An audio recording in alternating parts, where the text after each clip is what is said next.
رمضان کی آمد قریب ہے، اس کا استقبال ایسے کرو جیسے حضور اکرم صلی اللہ علیہ وسلم رمضان کے منتظر رہتے تھے۔ ہم پر کیونکہ دنیا غالب ہے، دنیا کے غلبے کے ساتھ عبادات کا حق ادا نہیں ہوتا۔ احتساب نہ ہونے کی وجہ سے سارے اعمال عادت بن گئے ہیں، اعمال عادت بن گئے، احتساب اور اجر کی امید نہ ہونے کی وجہ سے رمضان آ کر گزر جاتا ہے۔ غور کرنے کی بات یہ ہے، غور کرنے کی بات یہ ہے کہ جو نماز روزانہ 5 مرتبہ پڑھی جاتی ہے، جو نماز روزانہ 5 مرتبہ پڑھی جاتی ہے، اس کے بارے میں فرمایا حدیث پاک میں، حضور اکرم صلی اللہ علیہ وسلم نے یہ فرمایا کہ ہر نماز ایسے پڑھا کرو گویا یہ میری آخری نماز ہے، میری آخری نماز، ہر نماز ایسے پڑھو گویا میری آخری نماز ہے۔ جب وہ فریضہ جو روزانہ 5 مرتبہ ادا کرنا ہے، جب اس کے بارے میں یہ حکم ہے کہ ہر نماز کو ایسا سنبھال کر اور ایسے اجر کے یقین کے ساتھ اور ایسے آداب کے ساتھ اور ایسا حق ادا کرتے ہوئے پڑھو گویا میری آخری نماز ہے، تو جو فریضہ 1 سال کے بعد آتا ہے اس میں کتنا زیادہ اہتمام کرنا ہوگا کہ یوں خیال کرے بہت ممکن ہے کہ آخری رمضان ہو، اسے اندازہ کرو کہ جب وہ نماز جو روزانہ 5 مرتبہ پڑھنی ہے، جب اس کے بارے میں یہ حکم ہے، تو جو روزہ رمضان سال میں 1 بار آتا ہے اس کے لیے کتنا اہتمام کرنا چاہیے۔ اس لیے رمضان کے استقبال حضور اکرم صلی اللہ علیہ وسلم شعبان کے روزوں سے کرتے تھے، سب سے زیادہ روزہ آپ شعبان میں رکھتے تھے، رمضان کے انتظار اور رمضان کے استقبال اور رمضان کے اہتمام میں۔ لیکن غفلت یہ ہے کہ ہم نے عبادات کو عادت بنا لیا ہے، رمضان آ کر گزر جاتا ہے، رمضان آ کر گزر جاتا ہے۔ اوہو، تاجر سمجھتے ہیں رمضان میں تجارت کا کام ہلکا رہے گا، اللہ اکبر، بجائے اس کے کہ خود یہ کہتا کہ رمضان بھی کوئی کمانے کا مہینہ ہے۔ یہ سوچتا ہے کہ لوگوں کے روزوں کی وجہ سے ہمارا تجارت میں نقصان ہو جائے گا۔ اسے میرے دوستو عزیزو، رمضان کے استقبال کرو اور اللہ سے اجر کی امید کرو اور تراویح کا اہتمام کرو، تراویح کا اہتمام کرو۔ اپنی مسجد کے ائمہ سے کہو کہ ہمیں تراویح پورے مہینے پڑھانی ہے، ہمیں پورے مہینے پڑھنی ہے۔ ہم پورا قرآن سننا چاہتے ہیں پورے رمضان میں، 10 دن کا پڑھ لیا پھر فارغ ہو گئے، 5 دن کا پڑھ لیا پھر فارغ ہو گئے، ایسا ہرگز نہ کیا جائے۔ ہر مسجد کے مقتدی کو چاہیے اپنے امام سے کہیں کہ ہمیں آپ تراویح پورے مہینے سنائیں، کیونکہ جلدی قرآن کو پڑھ کر ختم کر دینا یہ قرآن کے ساتھ بڑی زیادتی ہے۔ ان قوم اتخذوا هذا القرآن مہجورا، مہجورا کا مطلب یہ بھی ہے کہ یا تو اس پر عمل نہیں کیا یا اس کی قرأت کا حق ادا نہیں کیا، وہ بھی مہجور کے حکم میں ہے کہ اے میرے رب، میری قوم نے قرآن کو پیٹ پیچھے ڈال دیا، قرآن سے اعراض کیا۔ اس لیے میرے دوست عزیزو، حضرت عائشہ فرماتی ہیں رضی اللہ تعالی عنہ کہ جس شخص نے 1 رات میں پورا قرآن ختم کر لیا اس نے قرآن پڑھا ہی نہیں ہے، اس نے قرآن پڑھا نہیں۔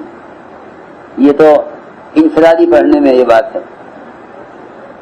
اگر مجمع کو پڑھا رہا ہے تو امام کا قرآن کا پڑھنا اس طرح ہونا چاہیے جس سے سننے والے کو قرآن صحیح ہو جائے. اس لیے تراویح کا اہتمام ہو پورے رمضان اور قرآن سنا جائے پورے رمضان. عام طور سے ائمہ اکرام یہ چاہتے ہیں کہ بس 10 دن کا سنا کر اپنا بوجھ اتار لو، حالانکہ قرآن بوجھ نہیں ہے، قرآن تو غذا ہے. قرآن غذا ہے. شوق سے پڑھنا چاہیے قرآن کو. قرآن کو شوق سے پڑھو، شوق سے سنو کہ بھائی روزانہ 1 سپارہ اطمینان سے پڑھا جائے، اطمینان سے سنا جائے، تاکہ پورے رمضان تراویح کا بھی اہتمام ہو. جو لوگ 10 دن میں 15 دن میں قرآن ختم کر دیتے ہیں وہ باقی رمضان گھومتے پھرتے ہیں. کیا کریں گے کہ پھر 15 منٹ میں الحمد للہ کیسے تراویح پڑھ لیں گے، پھر فارغ ہو جائیں گے. اگر احتساب ہوگا تو قیام بھی ہوگا. اس لیے فرمایا کہ جو رمضان میں تراویح کا اہتمام کرے اللہ سے اجر کی امید کے ساتھ، اس کے پچھلے سارے گناہ معاف کر دیے جاتے ہیں. فرمایا حضور اکرم صلی اللہ علیہ وسلم نے کہ جو شخص رمضان کے مہینے رمضان کے روزے رکھے ایمان کے ساتھ یعنی اخلاص کے ساتھ، احتساب کے ساتھ یعنی اللہ کے وعدوں کا یقین اور اجر کی امید کرتے ہوئے، اس کے پچھلے تمام گناہ معاف کر دیے جاتے ہیں. ایک روایت میں ہے، فرماتے ہیں ابو سعید رضی اللہ تعالیٰ عنہ، یہ فرمایا حضور اکرم صلی اللہ علیہ وسلم نے کہ جس نے رمضان کے روزے رکھے اور روزہ کی حدود کو اور اس کے آداب کو، کیونکہ صرف روزہ رکھنا فاقہ ہے، اور روزے کے رمضان میں اپنے آپ کو لایعنی باتوں سے، غیبت سے خاص طور پر اپنے آپ کو بچانا، یہ اپنے روزے کی حفاظت کرنا ہے. کسی رمضان کے روزے رکھے اور رمضان اور روزے کی حدود کو اور اس کی قیود کو اچھی طرح پہچانا اور ان چیزوں کا خوب خیال رکھا جو روزے دار کو کرنی چاہیے اور جس سے بچتا رہا جس روزے دار کو بچنا چاہیے، اللہ تعالیٰ اس کے پچھلے تمام گناہ معاف فرما دیتے ہیں. فرمایا حضور اکرم صلی اللہ علیہ وسلم نے کہ میری امت کو 5 چیزیں وہ دی گئی ہیں رمضان میں جو اس سے پہلے کسی امت کو نہیں دی گئی. ایک تو بات یہ ہے کہ روزے دار کی خالی معدے کی وجہ سے منہ کی بدبو اللہ رب العزت کو مشک سے بھی زیادہ پسند ہے، مشک سے بھی زیادہ پسند ہے. دوسری بات یہ ہے کہ تمام سمندر کی مچھلیاں وہ روزدار کے لیے استغفار کرتی رہتی ہیں یہاں تک کہ وہ روزہ افطار کرے. اور اللہ رب العزت ہر دن جنت کو سجاتے ہیں، ہر دن اللہ جنت کو سجاتے ہیں. اس لیے یہ قریب ہے کہ میرے روزہ دار بندے روزے تھکے ہوئے آئیں گے اور وہ یہاں اپنی تکان اتاریں گے اور اے جنت تیرے اندر داخل ہوں گے. لہذا اللہ تعالیٰ جنت کو ہر دن سجاتے ہیں اور جتنے سرکش شیاطین ہیں ان کو قید کر دیا جاتا ہے، وہ چھوٹ نہیں سکتے رمضان کی آخری رات تک. ایک روایت میں فرماتے ہیں کعب بن عجرہ رضی اللہ تعالیٰ عنہ کہ فرمایا حضور اکرم صلی اللہ علیہ وسلم نے کہ ممبر کے پاس سب جمع ہو جائیں. چنانچہ فرماتے ہیں کہ ہم سب جمع ہو گئے. آپ ممبر پر چڑھے، یہ پہلی سیڑھی پر آپ چڑھے، آپ نے فرمایا آمین، حالانکہ آپ نے خود کوئی دعا نہیں مانگی تھی، کوئی اور کسی اور کی دعا کی آواز بھی نہیں تھی. فرمایا آمین. پھر دوسری سیڑھی پر چڑھے، فرمایا آمین. پھر تیسری سیڑھی پر چڑھے، فرمایا آمین. جب آپ ممبر سے اترے ہم نے عرض کیا کہ یا رسول اللہ، آج تو ہم نے آپ سے ایسی بات سنی ہے کہ اس سے پہلے ہم نے ایسا کبھی نہیں سنا کہ آپ آمین کہہ رہے تھے اور کوئی آواز سنائی نہیں دے رہی تھی. آپ نے فرمایا کہ جبرائیل علیہ السلام میرے پاس آئے اور یہ کہا مجھ سے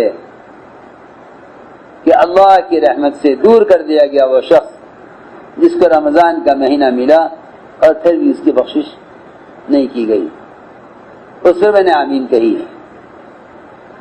جب میں چڑھا دوسری سیڑھی پر تو جبرائیل نے کہا کہ اللہ کی رحمت سے دور کر دیا گیا وہ شخص کہ جس کا آپ کے سامنے ذکر کیا جائے، جس کے سامنے آپ کا ذکر کیا جائے اور وہ آپ پر درود نہ بھیجے. اس پر میں نے آمین کہی ہے. جب میں چڑھا تیسری سیڑھی پر تو جبرائیل نے کہا کہ دور ہو گیا، اللہ کی رحمت سے دور کر دیا گیا وہ شخص جس نے اپنے والدین کو، یہ دونوں میں سے کسی ایک کو بڑھاپے میں پایا لیکن اس کی خدمت کر کے جنت میں داخل نہ ہو سکا. اسے میں نے آمین کہی ہے. یعنی جبرائیل کی بددعا اور آپ کی آمین. جبرائیل کی بددعا آپ کی آمین. اس نے میرے دوست عزیزوں رمضان کو خوب وصول کرو. یہ رمضان کا مہینہ دعوت اور عبادت کو جمع کرنے کا مہینہ ہے اور تراویح کا اہتمام کریں پورے مہینے. ایک قرآن اطمینان کے ساتھ پورے رمضان پڑھنا یہ 10 قرآن پڑھنے سے، 2 قرآن پڑھنے سے بھی افضل ہے، بہت بہتر ہے. اس لیے کہ اللہ کو زیادہ عمل نہیں اچھا عمل چاہیے. آج کل ایک دھوکہ یہ بھی ہے کہ زیادہ عمل کرو. اللہ نے قرآن میں یہ نہیں فرمایا اکثر و عملہ، فرمایا احسن و عملہ. یہ نہیں فرمایا لیبلوکم ایکم اکثر و عملہ، فرمایا لیبلوکم ایکم احسن و عملہ. عبداللہ بن مسعود فرماتے ہیں تیزی کے ساتھ جلدی جلدی پورے سورہ بقرہ کے پڑھنے سے القاریہ اگر آہستہ آہستہ پڑھ لے تو زیادہ اجر، زیادہ بہتر ہے. کوئی چھوٹی صورت آہستہ آہستہ پڑھے غور تدبر کے ساتھ، یہ زیادہ بہتر ہے پوری سورہ بقرہ کے پڑھنے سے. اس لیے قرآن کے سننے کا اہتمام کریں اور تراویح کا اپنی مساجد میں اہتمام کریں. ہر مسجد کے مقتدیوں کو چاہیے کہ امام سے کہہ دیں کہ ہم تراویح پورے مہینے سنیں گے اور ایک قرآن سنیں گے. یہ بھی ہے. ایسا بھی نہ کرو کہ ایک رمضان میں 3 قرآن سن لو تاکہ زیادہ ہو جائے. نہیں، ہرگز نہیں. ابھی ہمیں اندازہ نہیں ہے کہ قرآن کے الفاظ کے بگاڑنے پر کتنی سخت وعید ہے. جب حدیث کے الفاظ کو بدل دینے پر جہنم میں ٹھکانہ بنانے کی دھمکی ہے تو قرآن کے الفاظ کے بدل جانے پر کیا وعید ہونی چاہیے. اگر حدیث کے الفاظ بھی بدل دیے جائیں تو آپ نے فرمایا من کذب علی متعمدا فلیتبوأ مقعدہ من النار، کہ جو شخص محمد صلی اللہ علیہ وسلم پر ایسی بات آپ کی طرف منسوخ کر جہاں پہ نہیں کہی وہ اپنا ٹھکانہ جہنم میں بنا لے. اسے میں نے عرض کیا ایک قرآن پڑھو سکون اطمینان کے ساتھ، غور تدبر کے ساتھ، یہ زیادہ بہتر ہے 2 قرآن پڑھنے اور 3 قرآن پڑھنے سے. البتہ تراویح کے علاوہ قرآن دے کر پڑھنے کا اہتمام کرو. اس میں بھی یہ نہ سوچو کہ زیادہ ہو جائے بلکہ یہ سوچو کہ اچھا پڑھنا آ جائے. اللہ کے یہاں عمل کا قبول ہونا عمل کی کثرت سے بہتر ہے. وہ زیادہ عمل جو مردود ہو جائے اس سے تھوڑا عمل بہتر ہے جو اللہ کے یہاں قبول ہو جائے. وہ زیادہ عمل جو مردود ہو جائے اس سے وہ تھوڑا عمل بہتر ہے جو اللہ کے یہاں قبول ہو جائے. اس لیے فرمایا کہ عمل سے زیادہ کوشش اس کی قبولیت کی کرو. ویڈیو کیسا لگا آپ کو اپنی رائے کمنٹ میں ضرور دیں. ویڈیو کو زیادہ سے زیادہ شیئر کریں، لائک کرنا نہ بھولیں. اگر چینل کو سبسکرائب نہیں کیا تو چینل کو سبسکرائب کر دیں.